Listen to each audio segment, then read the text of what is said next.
Yes, a long time no see. Great to see you again. Yeah, likewise. Good to see you too, James. I think I thought it was entertaining seeing Chance Labrie come up on the Zoom session here. I'm like, oh, are you doing your son's account here?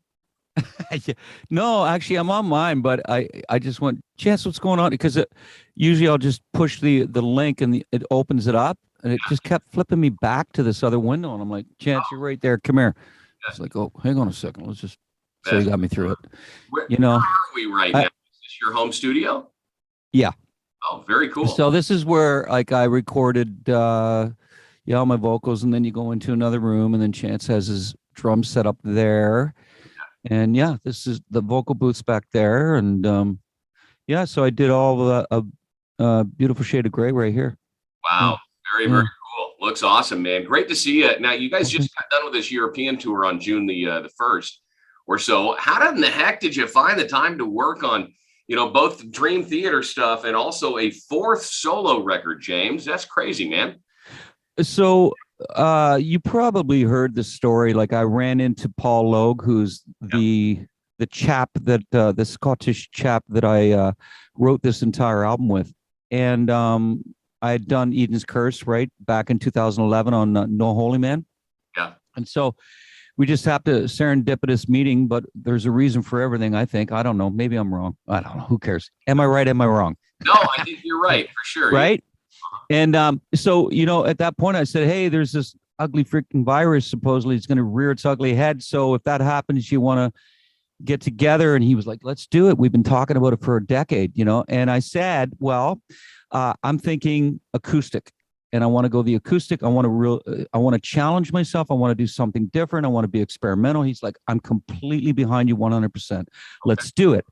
And it did morph into a full ensemble, because after we had written the first two songs, it was kind of like evidently clear that we're going to lose our audience if we keep this up. You can only sit around a campfire for so long, right? Sure. And listen to somebody strum their guitar and sing. So I knew that we had to make it a little bit more multidimensional sonically. But I found the time. So we started that. We got in touch with each other March 15th of 2020, and we started work. I had a ton of ideas, musically, lyrically, melodically, and I just keep throwing them at Paul. And then Paul came back, and he's a phenomenal musician. He had a lot of ideas, and it was just a matter of collaborating that. And I actually, in October of 2020, Dream Theater started writing our new album, A View from the Top of the World, and I did it right from here. Jave, it's Jave. Jave, yeah. Yeah, okay, because you know what? Sometimes I mess with my head and I go, is it Jave or Jav? Right? But I thought no, Wave, Jave. Right. I got it. So anyway, I did it from here because Dream Theater, the rest of the guys are down in the States. And I said, guys, it's going to be logistically a nightmare and physically a nightmare to get me down there. Let's do it here. They pumped me in. I had them pumping through with, the speakers and everything. It was great. I said, you might have created a beast here. I really like this. Yeah. And then we were able to start writing that album. Pardon? Yeah, you're totally not alone. There have been so many artist interviews that I've done in the span of the last 12 months or so as things have slowly started to open back up. Mm-hmm.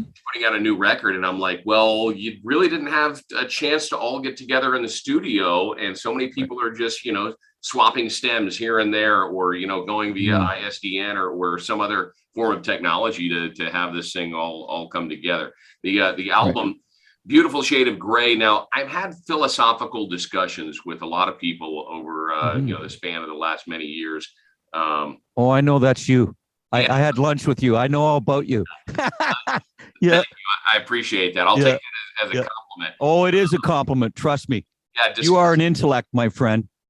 Concepts of hardened opinions and division and tolerance, and how I've always, personally never tried to be black or white as an individual, and how much of that mentality of leaning into the gray, which is a line that I've ripped off from Dustin Kensrue of the band Thrice, has to do with the new album, or am I completely off base there?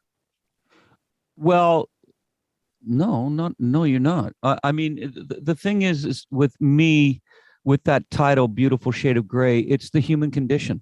Yeah. And so what you're talking about is things that we all are a reflection of all of our experiences through life. And it's how we interpret things, it's how we process things that makes us and shapes us as to who and what we are. The way that you and I speak to one another, the way that you and I interact with one another, or anyone else in our lives, or life, you know. And so it to me, I thought it was a perfect phrase to sum up what I was talking about lyrically. And it's that we are this beautiful entity, and that we are so complex.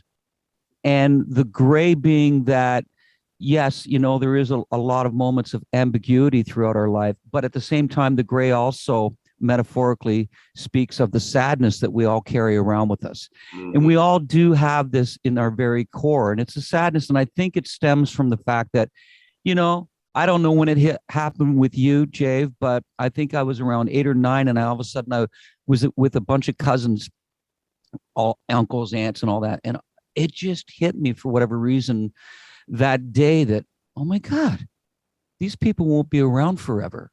Yeah. So this is brief. And it flipped me out. And I had a big talk with my parents, and oh my God, why are you thinking so profoundly at your age? You got to settle down, you know, and like they're, you know, Jesus, what's wrong with this kid? There's nothing wrong. I just tapped into it. And so that is, we carry around this sadness because of mortality. And I think that unfortunately, too many people carry it around and they let it consume them. Mm-hmm. And you become morbid, you know? And so lyrically, I wanted to just talk about who and what we are, and why we become what we are, and how it affects each and every one of us, and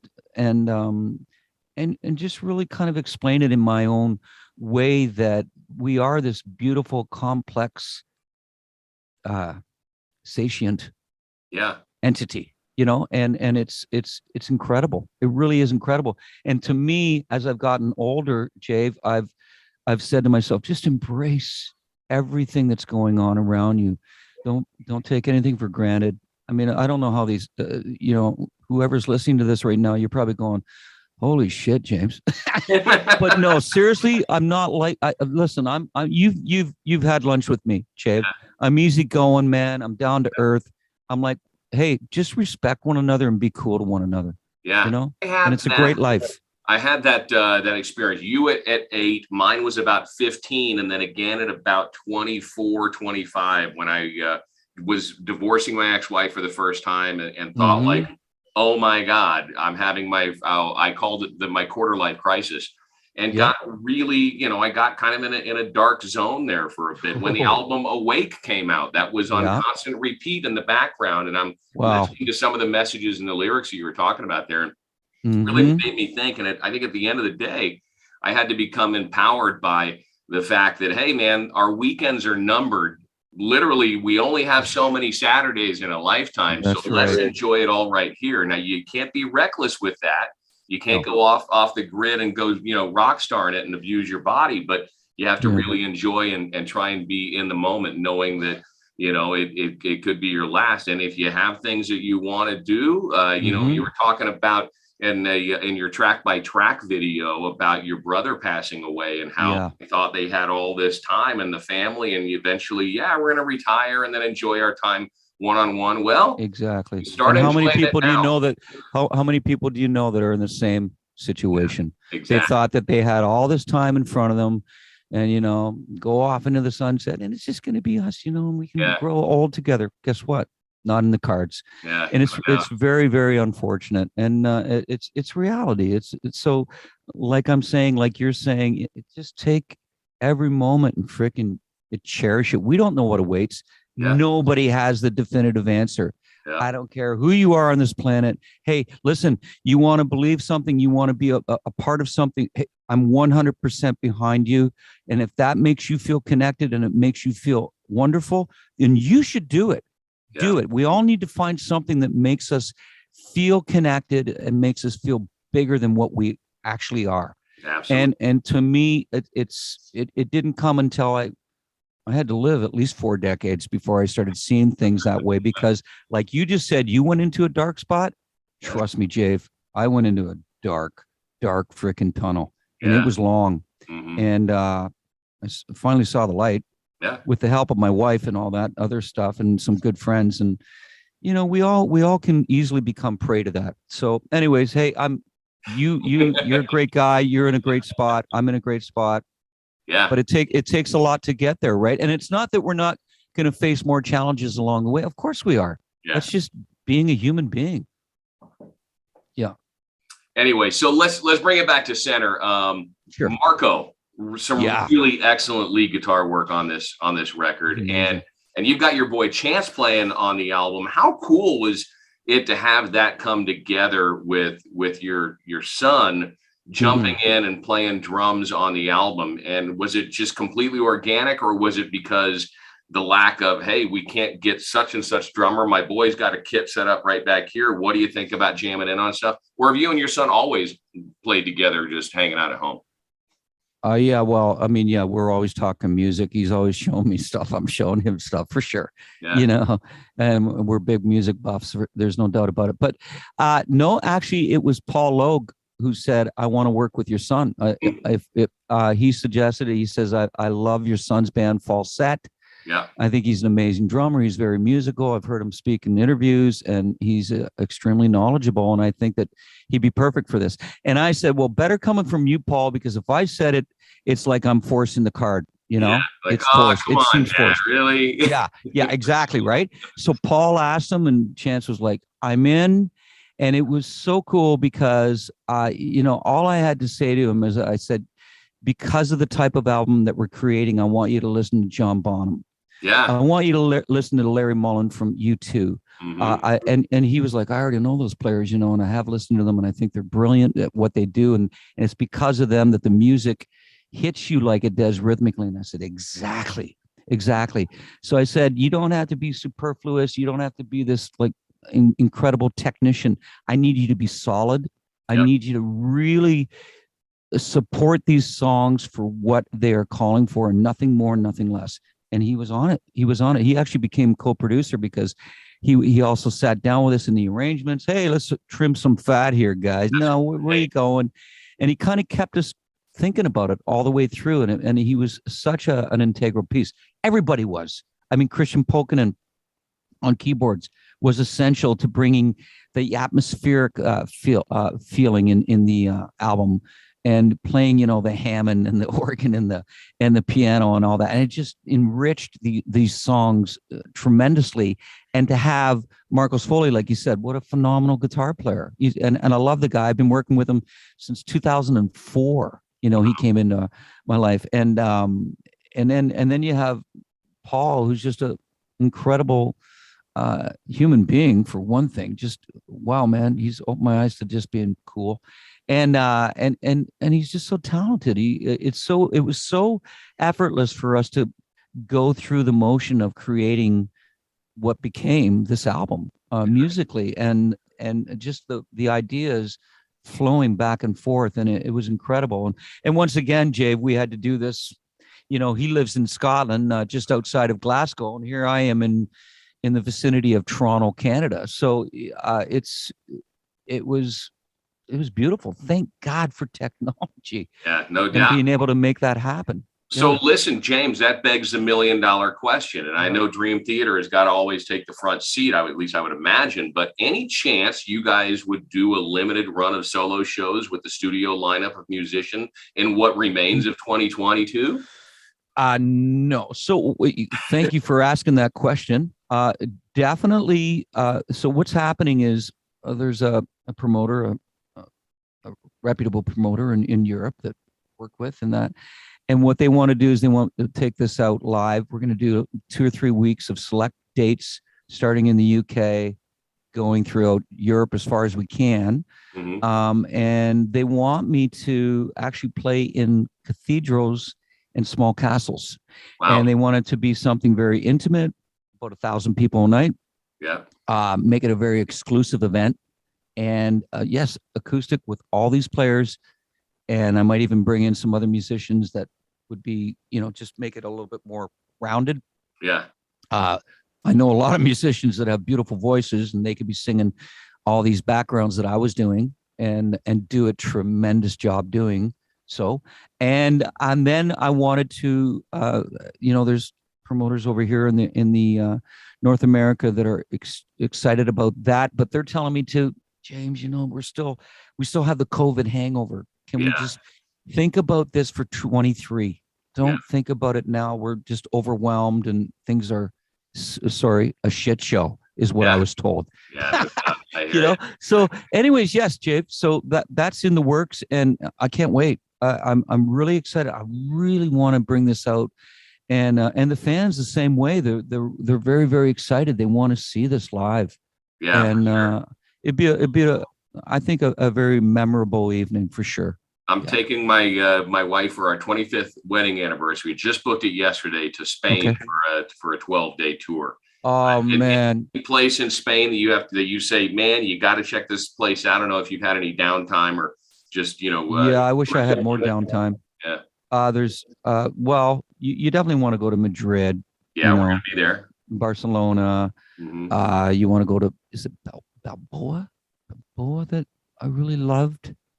I don't know. Valencia. You know what? Here's the thing, Jave. I've been going to Spain for the last 30 years, and you're going to see more in those 12 days than I have in 30 years. I believe it. It's really, everybody goes, you get to see the world. And not really. I see a little bit of the. Pardon me. The hotels of the world, perhaps. And if we have a day off, we're right in the center of the city, so I'll go. And with me. It's no alcohol. I don't smoke or whatever like that when I'm on tour. I love wine and beer when I'm home, but whatever. I abstain from that on the road because I want to be clear. And so for me, my big, exploring is going to a cafe and having a cappuccino, and then people watching, which is a great event each and every time. Yeah. But you are going to absolutely love it.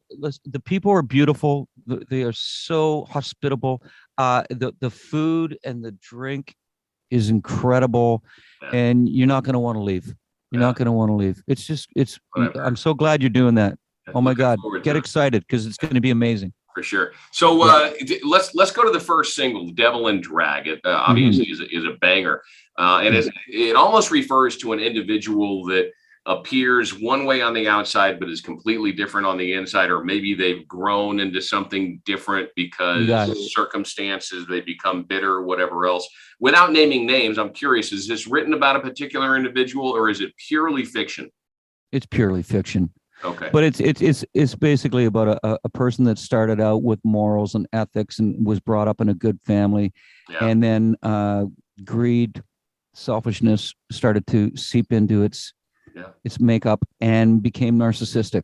And a lot of us know an individual like that in life, right? I mean, we. And there's a lot of them in the music industry. Trust me. For sure, no doubt. Right, and I'm sure you've you've interviewed them. Yeah, for sure. But it's So that's basically the gist of that lyric. Yes. Okay. But you tapped into it. You mentioned. Asked Chase, take a listen to John Bonham, and you do have a Led Zeppelin cover on the album.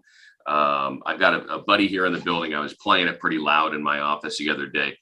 He's had an entire career in classic rock, and he's like, "What in the hell is that? Who in the hell is committing sacrilege by all of a sudden doing a Led Zeppelin cover?" And I said, "Hang on, man, come here. This is like a tribute. Yeah. Listen to the vocals. You did a superb job on taking such a great song and the Robert Plant vocal. Did you ever fear any backlash of taking on such a superstar, legendary song and band?" No, I mean, if anything, all the fans. I've done several interviews, as you know, and everyone said, "You know what, you did a freaking a killer job on Ramble On." See, the one thing that we knew is that, listen, when you're going to do it, don't bastardize it. Like you are going to do it like it was done. Mm-hmm. Don't start bringing in Ramble On. You'll get crucified, and you should, because that music is. They're one of the greatest bands that ever existed. Their music's timeless. can listen to any of their songs and get, if they came out today, they blow the doors off everyone. Everybody be like, who the hell is this? And they used to record those albums in 2 weeks. Yeah, I know, right? Like, what the hell? That's rock and roll. That's brilliance, you know? So to me, when actually, Jave, the song that I wanted to do was off Zeppelin too. It was, that's the way it ought to be. Don't you know that? And that's where I wanted to go. And then Paul Lowe goes, wait a second. I saw an interview with you and you were saying one of your all-time favorite Zeppelin songs is Ramble On. And I said, it is. Yeah. It is. Why the hell aren't we doing that? I said, okay, I'm convinced. Let's go. Yeah. Let's just do it. And I just always thought that was a classic. I still remember hearing that as a kid and go, what? Yeah. Oh my God, man. I think, maybe, especially with your vocal, your high end, to do something like Communication Breakdown would be really, really cool to hear. Yeah, man. So much material, James, that, I'm curious, and forgive me for being daft. Have you ever tried to tackle a Steve Perry song? I used to be in 1986. For 6 months, and then I got into another band working with a writer at the time, so I dropped it. But I was in a band called Positive Touch. Okay. I created this Journey band called Positive Touch, and we went out and we did all Journey. Wow. And Positive Touch was a song off of Raised on Radio by Journey. Yeah. And I just, Steve Perry, come on, one of the all-time greatest vocalists. What a flippin' voice. Oh my God, the guy's incredible. And so yes, I sang many, many, many, many Journey songs. And, at the time when I was doing this, I could sing that stuff. And listen, all due respect, listen, it's phenomenal vocalizing by Steve Perry, but I was able to do it. No problem. I was just like, no problem. We can do whatever song you want. Let's go for it. And, so I was in this band. We did some shows here, there, and everywhere around Toronto area and the outskirts, but it was called Positive Touch. Yeah, and I had a great time. Actually, when I auditioned for Dream Theater, I sang Love and Touch and Squeezing. I said, hey guys, you know any Journey? And they said, what do you know? And I said, Love and Touch and Squeezing. And that was, I think, the first song that I sang. And then I started singing songs from When Dreaming Day and Night. And then I started singing a couple songs that they had been working on for Images and Words. But the first song was me just wailing. And they were like, after the song, they went, what? What the hell just happened? And I said, well, I just thought maybe that might create a real good mood for the rest of the night, and it did. It was good call, man. Something worked. Any singer you'd be personally maybe a little starstruck to meet, either alive today or a singer from the past? Well, definitely from the past. If I had met Freddie Mercury, I think I would have been acting just a little goofy. Yeah, no doubt. Hey James. Hi. And there's several. I mean, I'd love to meet Steve Perry. I'd love to meet Steven Tyler. I'd love to meet Lou Gramm. From Foreigner. What a phenomenal voice. What a freaking tone. Yeah. You have to come prepared with questions if you knew you were going to meet him, though. Like Steven Tyler, fashion tips maybe, or yeah, right, huh? No kidding. But I think that I would just, seriously, Jave, I think I'd just say, hey, I just want to let you know, thank you. You inspired me. I am, I developed into what I eventually became because of you. When I was a kid, I was just, and they're probably gonna go, when you were a kid, how old are you now, man? Yeah, right. But and it's but there's, I'd love to meet even Rod Stewart. I love his voice. Nat King Cole, I'd love to. I've met him. What a freaking gorgeous, silky, smooth voice. Oh my God, I can't. So many, right? Oh yeah, I met Rob Halford, and it was amazing. I met Robert Plant. So when we wrote in 1995 Dream Theater, we went on this big festival tour. And check this out, Jave. So it was Page and Plant out there with their band. And then it was us, Rod Stewart, Joe Cocker, Elton John, Black Crowes, Sheryl Crow, and several other freaking artists. But can you believe that? What an eclectic lineup. That was a festival, and we were like in front of 40,000 people. And here's my meeting with Robert Plant.